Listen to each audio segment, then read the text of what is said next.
bénisse également tout un chacun. Je suis en train de croire que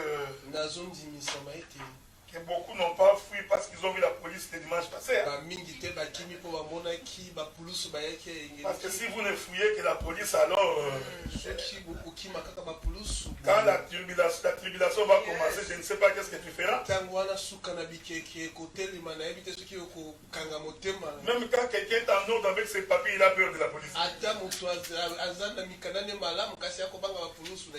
Moi j'ai toujours dit ceci, frère. Mais si je dois payer une amende parce que j'ai glorifié le Seigneur, que la gloire soit rendue au Dieu. Parce que c'est Dieu qui nous donne. Alors si c'est pour ça qu'on va nous faire payer des amendes, nous payerons. Amen, amen. Il ne faut jamais douter que Dieu est capable. Donc la police était arrivée le dimanche passé. Donc il n'y a eu aucun ticket. Bien que nous avions débordé. Parce qu'ils ont dit que par rapport à au volume de la salle, le nombre était exagéré. Donc c'est pourquoi nous avons réduit à 40 personnes au maximum. Donc ça va nous permettre de pouvoir avancer. Amen, amen. Nous prions un Dieu puissant. Et nous croyons qu'il est la source de notre vie. Et nous croyons que ceux qui se confient en l'Éternel, la Bible dit qu'il renouvelle leurs forces. Donc celui qui se confie en Dieu, il renouvelle sa force. Je voudrais également dire à tous les bien-aimés, quand tu as réservé, il faut venir. Parce que tu empêches les autres de venir alors que toi tu ne viens pas. Donc ça, c'est aussi un manque de respect. Est-ce que vous comprenez cela? Regardez maintenant, frère. Nous allons continuer notre marche de sanctification. Parce que nous croyons que plus nous avons quitté l'Égypte et que nous sommes en train d'avancer, nous nous rapprochons de Canaan. Est-ce que vous me suivez, frère? Il ne faut pas suivre Baron, je sais qu'il est devenu grand d'Italie. Quand Israël a quitté l'Égypte,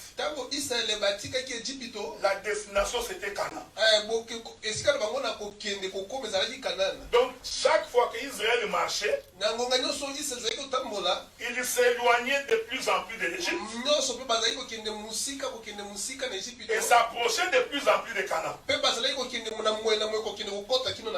que vous comprenez ce que je dis? La marche de tout enfant de Dieu,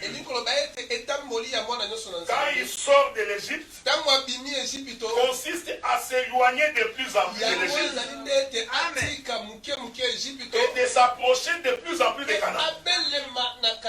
Cette chose, elle est prophétique. C'est-à-dire que plus tu t'éloignes de l'Égypte, plus le péché est en train de t'abandonner.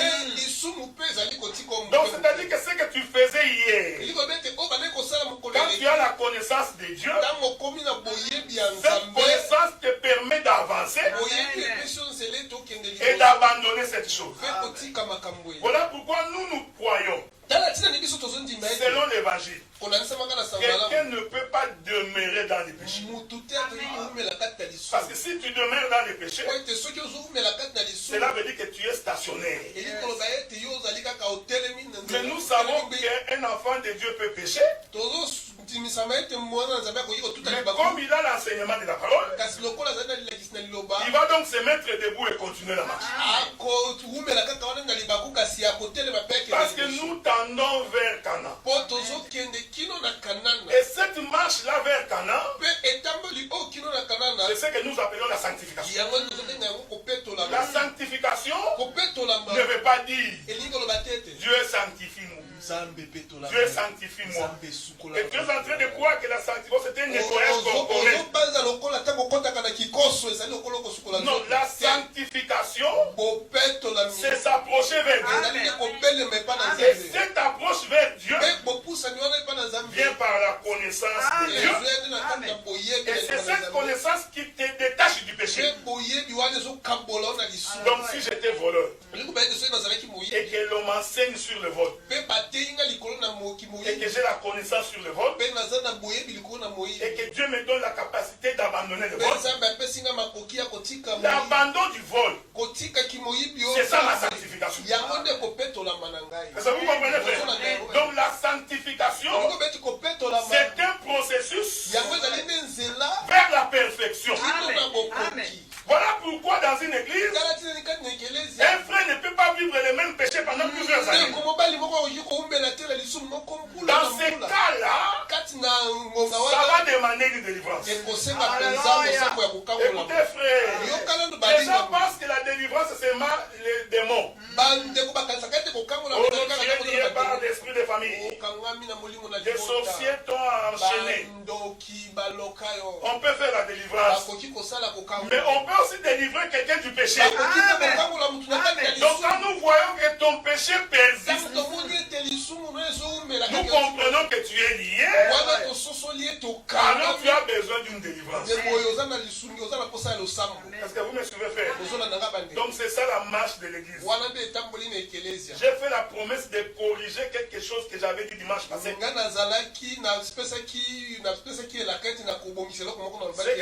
Non, je corrige. Parce que ce que j'avais dit n'était pas correct. Nous sommes des ministres. Quand tu dis quelque chose qui n'est pas vrai, viens corriger. Ne viens pas par des formules, non, corrige seulement. Est-ce que vous comprenez, frère? Et ce que j'aime dans cet évangile, ce sont mes propres frères prédicateurs qui m'ont appelé. Ils m'ont dit, docteur, ce que tu as dit là n'est pas écrit. J'aime la Bible, frère. Donc quand tu dis une chose, rassure-toi que c'est écrit. Parce que nous veillons.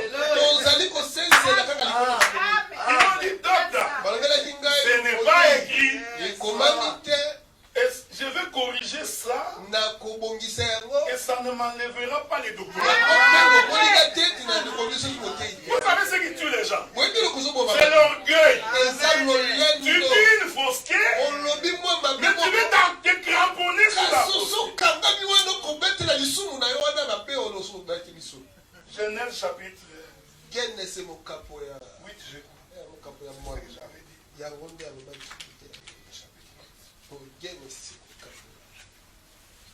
Mon bien-aimé, commence-moi par le verset premier. Tu finiras par le verset 10. Genèse chapitre 8, à partir du verset 1 jusqu'au verset 10. Exact.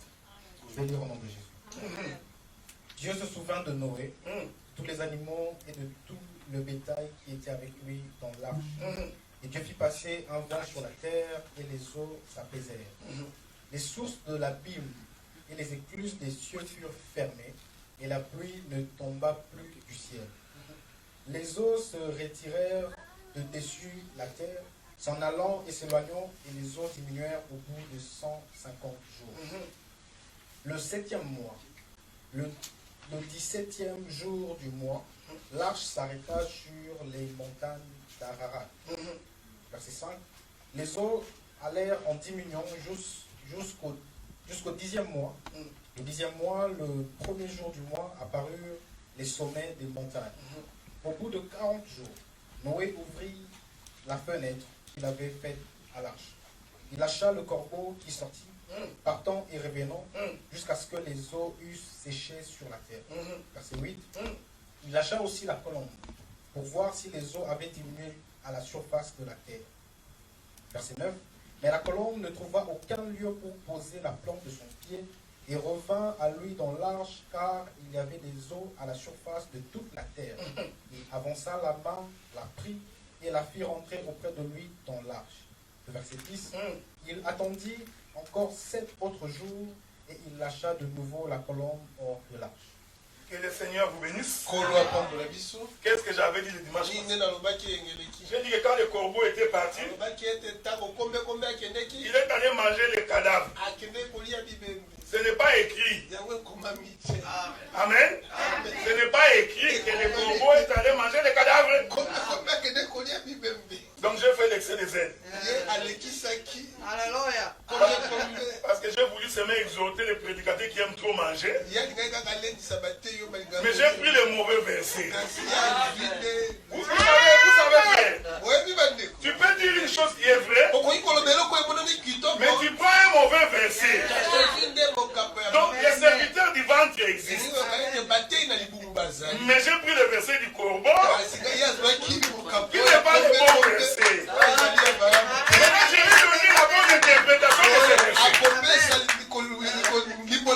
La Bible dit que les animaux Noé sont entrés dans l'arche.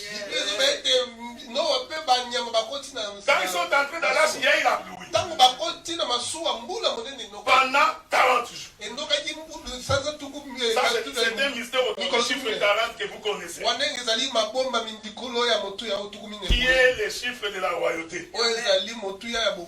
Maintenant, la Bible dit qu'après 40 jours, l'arche va être suspendue sur la montagne d'Arara. Donc si vous regardez cette écriture, vous allez voir que l'arche est au ciel. Est-ce que vous me suivez, frère? Jésus a dit, ce qui arriva du temps de Noé arrivera de même à l'avènement du Fils de l'homme. Qu'est-ce qui va arriver à l'avènement du Fils de l'homme? Dieu, avant de détruire la terre, il va d'abord récupérer ses enfants et il va les amener au ciel. C'est ce que les gens sont entrés dans l'arche. C'était l'image du peuple qui a été sauvé. Et quand l'arche est suspendue à la montagne, la montagne ici représente le ciel. Est-ce que vous me suivez, frère? Mais je vous ai toujours dit que quand tu lis l'écriture, chaque écriture a une portion d'enseignement. Donc tu peux lire toute l'histoire qui donne un enseignement, mais à l'intérieur des histoires, il y a aussi des enseignements. Donc là, se trouve au-dessus sur une montagne. Les gens qui font des recherches, ils sauront que c'est sur la même montagne qu'Abraham a voulu sacrifier Isaac. Et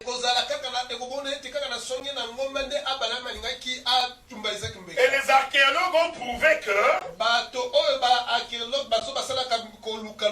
Jésus également a été crucifié sur la même montagne.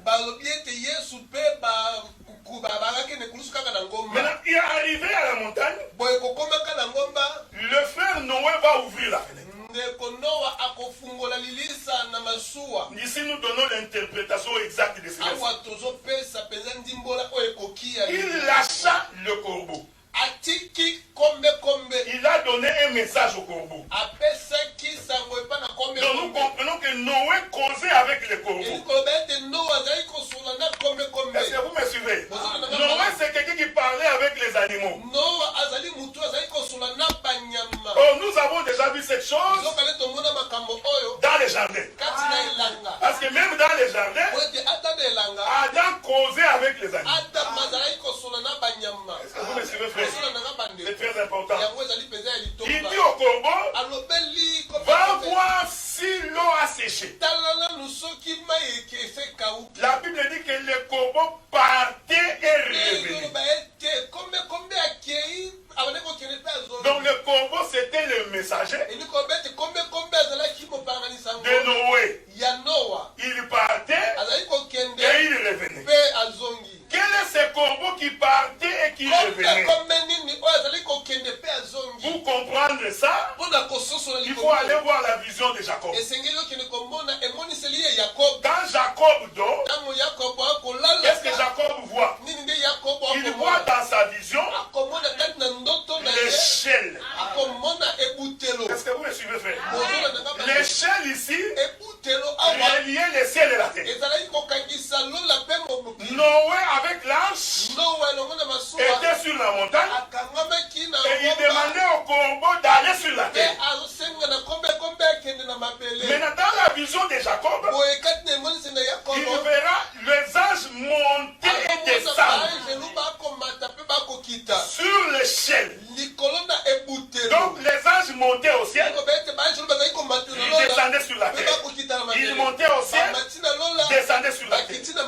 Cette chose, c'est le mouvement du corbeau qui allait et revenait. Qui allait et qui revenait. Oh, qui partait et revenait. Ce sont les prophètes. Parce que de l'ancien temps, le Seigneur envoyait les prophètes qui allaient et qui revenaient. Est-ce que vous me suivez?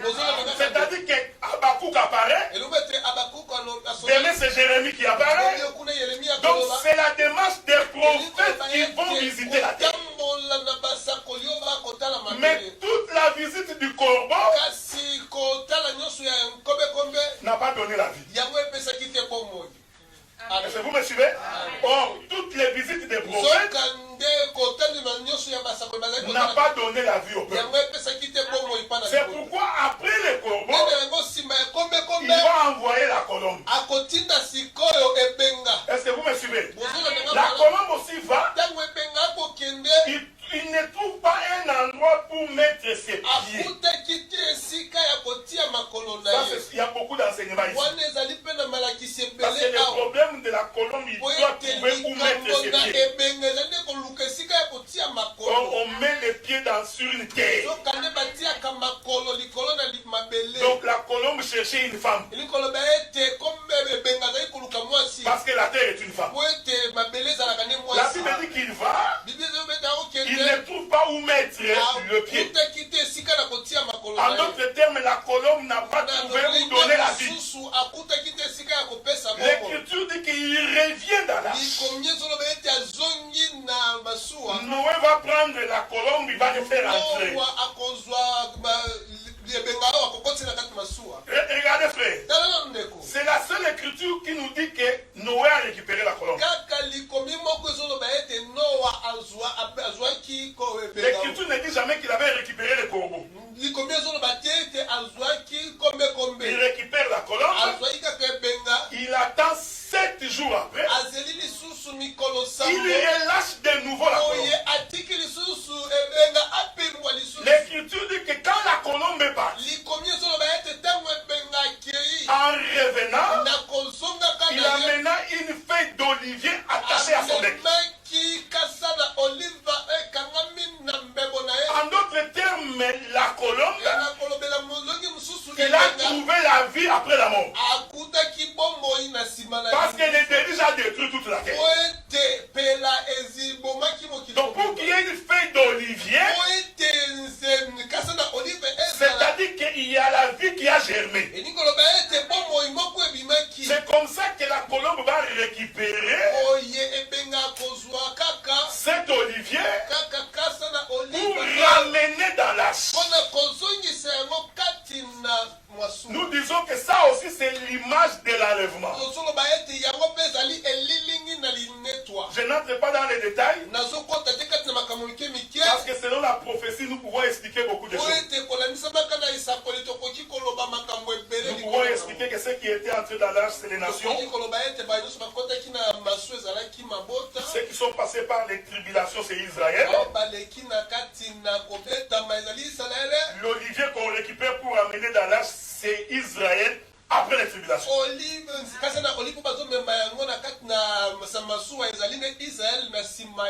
Donc, les corbeaux n'étaient pas là pour manger les cadavres.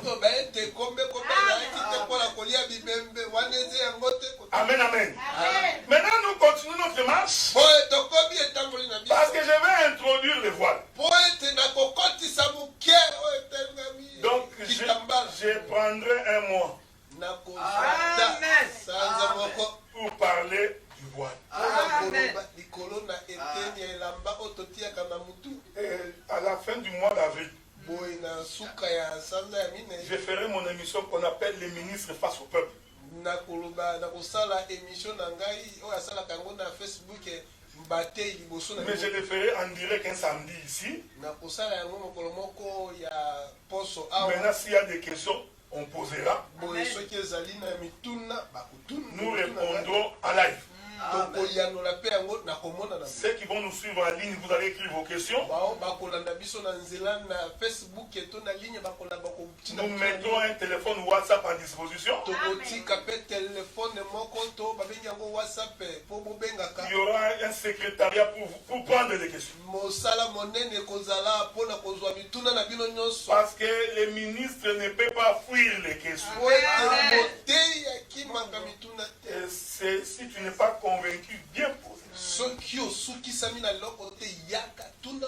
Prenez-moi les livres des juges. C'est là qu'on va commencer. Juge, on va commencer par là. Ça va nous aider à avancer. Souffrez mon bien-aimé Obed, je suis en train de chercher des versets. Je serai plus dans l'enseignement. Donc, ça fera un peu mal à la tête. Juge chapitre 13. Verset 4 et verset 5.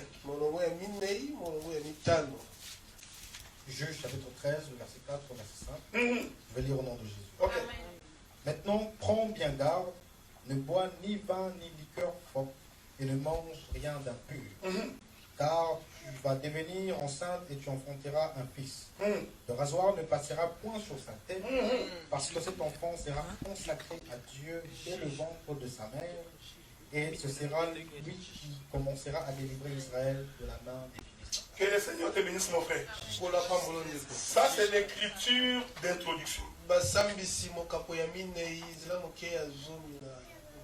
13, Juge chapitre 13, verset 4 et verset 5.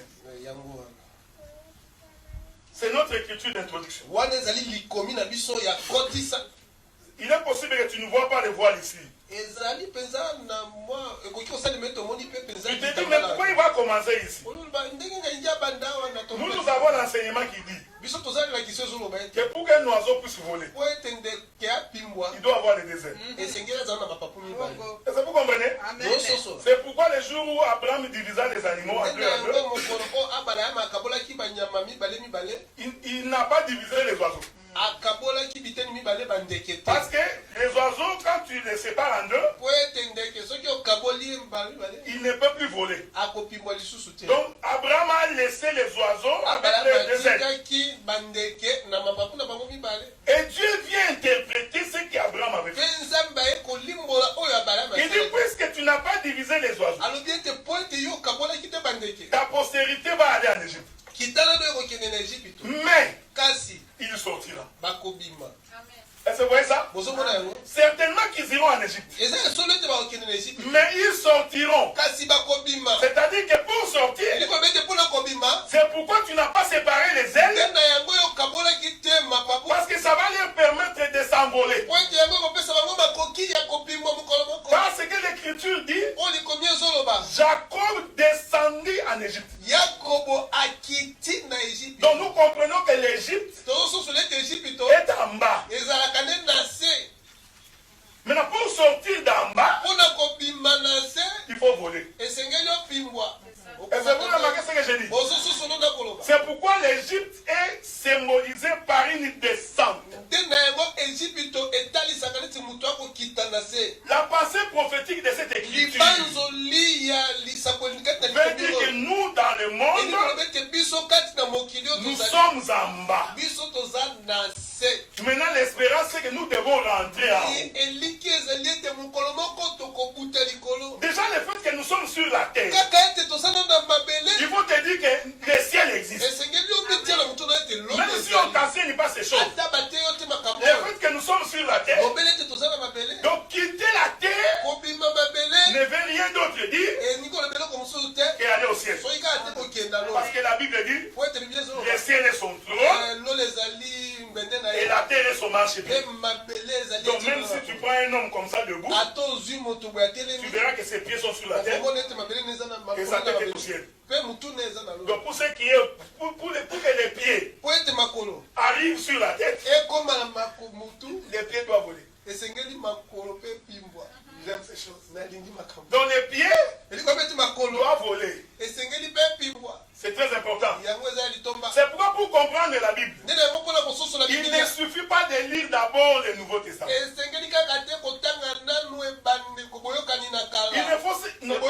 Il ne faut pas seulement lire le français. Il faut d'abord aller comprendre qu'est-ce que les prophètes ont fait. Quand nous disons, nous sommes bâtis sur le fondement des apôtres et des prophètes. C'est-à-dire que nous allons vérifier qu'est-ce que les prophètes ont fait. Les prophètes ici, ce n'est pas Dieu va te donner, Dieu va te donner, non. Les actes posés par les prophètes,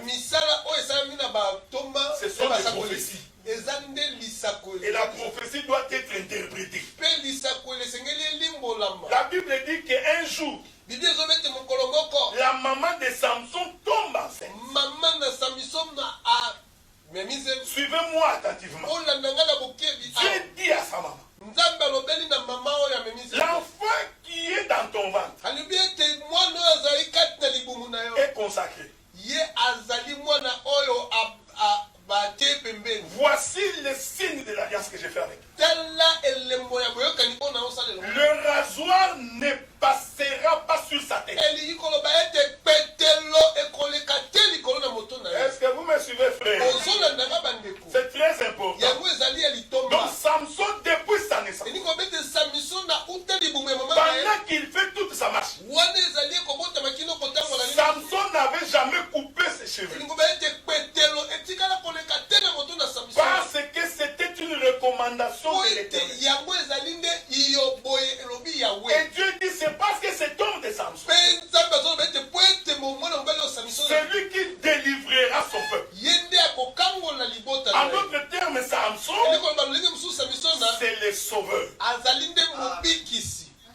Est-ce que vous comprenez? Donc les sauveurs ne peuvent pas couper ses cheveux.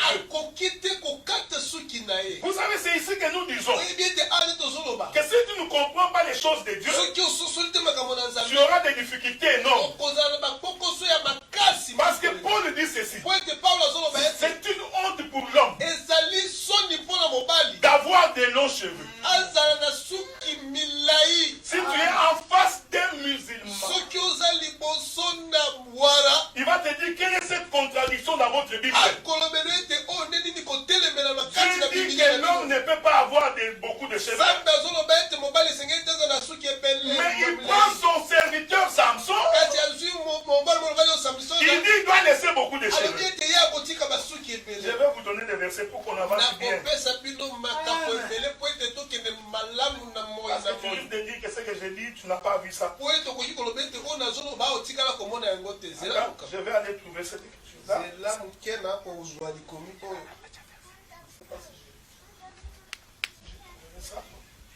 Bien.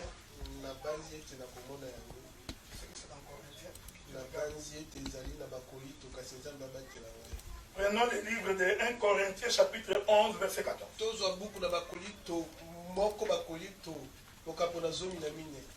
1 Corinthiens 11 verset 14. 1 Corinthiens 11, le verset 14. 14. Oui. La nature elle-même ne vous enseigne-t-elle pas que c'est une honte pour l'homme de porter de longs cheveux? Voilà, continue le verset qui suit. Mais que c'est une gloire pour la femme d'en porter, parce que... Non, attends. Arrête, parce que j'ai un mot. Que Dieu te bénisse. J'ai pris ce verset ici d'abord. Ne vous en faites pas, les restes des versets, tout ça on va lire. Soyez en paix. Regarde, j'aime ça. Jésus n'est pas encore rentré. La Bible dit, si nous voyons un homme avec beaucoup de cheveux, écoutez-moi bien. La Bible n'a pas dit que c'était un péché. Ne va pas dire que non, tu as beaucoup de cheveux. C'est un péché, non. La Bible dit que si nous voyons un homme avec beaucoup de cheveux, c'est une honte. Donc cet homme-là est couvert de honte.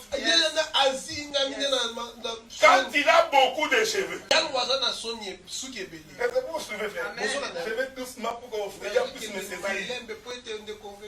Parce qu'il y a beaucoup de questions. Donc, Samson, en d'autres termes, quand Samson marchait avec beaucoup de cheveux, c'était une honte pour Samson. Donc quand Samson passait, ça faisait honte de le voir avec beaucoup de cheveux. Est-ce que vous me suivez, frère? Maintenant, regardez ce qui arrive. La Bible dit qu'un jour, Samson descendit à Timna. J'aime les termes de la Bible. On dit que Samson descendit à Timna. Arrivé à Timna, il croise Delilah. Oh, Delilah est une étrangère. Est-ce que vous me suivez, frère? Dieu avait dit à Moïse, tu n'épouseras pas une étrangère en Israël. Donc Dieu pour Israël, on s'est marié entre cousins et cousines. Donc en Israël c'était l'inceste. C'est pourquoi j'ai trouvé un prédicateur qui dit, oh Israël vivait dans l'inceste parce qu'ils se sont mariés entre eux. Tu vois, quand quelqu'un comprend les choses de Dieu en français, il ne comprendra pas le mystère du royaume. Parce que les enfants de Ruben, s'ils veulent se marier, ils allaient chercher les enfants de Benjamin ou les enfants d'Issachar. Donc ils sont des cousins et cousines. Est-ce que vous me suivez, frère? Cette chose ici, elle est prophétique. C'est pour dire que les enfants de Dieu aujourd'hui, qui ont la même parole, se marient entre eux. Donc cet inceste-là que toi tu appelles inceste, en réalité c'est un mystère par rapport à nous. C'est pourquoi j'ai toujours dit à un frère, si tu veux te marier, épouse une sœur. Tu vas entendre quelqu'un qui va dire, non, je connais. Vous savez, des fois, moi j'aime parler. Ne va jamais dire, oh non, la sœur Eugénie va quitter le frère John. Ne dis pas des choses comme ça. Parce que tu ne comprends pas l'évangile que nous avons. Et puis Eugénie sait que cette chose ne peut jamais arriver au milieu. D'ailleurs, je vais pousser ça très loin. Même si le frère est infidèle,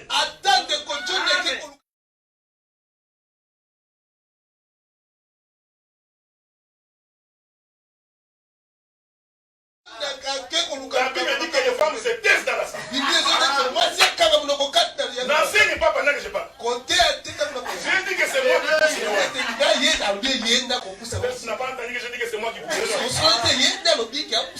La sœur ne peut pas nous dire qu'elle a divorcé. Je vais vous dire pourquoi. Parce que dans notre pays, c'est l'homme qui épouse la femme. Pas le contraire. C'est l'homme qui a commencé par aimer. C'est l'homme qui a payé les prix. Ainsi la femme dans l'évangile ne peut pas divorcer. Voilà pourquoi une soeur avant d'épouser, avant que tu acceptes un frère,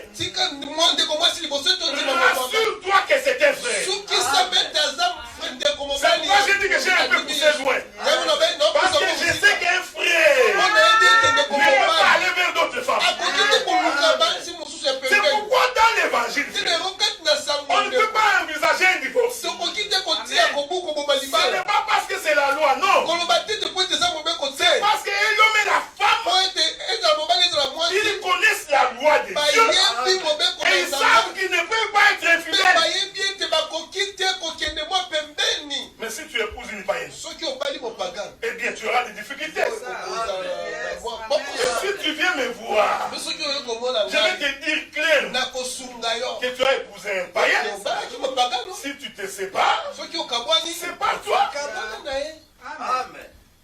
D'ailleurs, Dieu n'a jamais considéré ça comme un mariage. D'ailleurs, je vais vous aider, frère. Le mariage entre un frère en Christ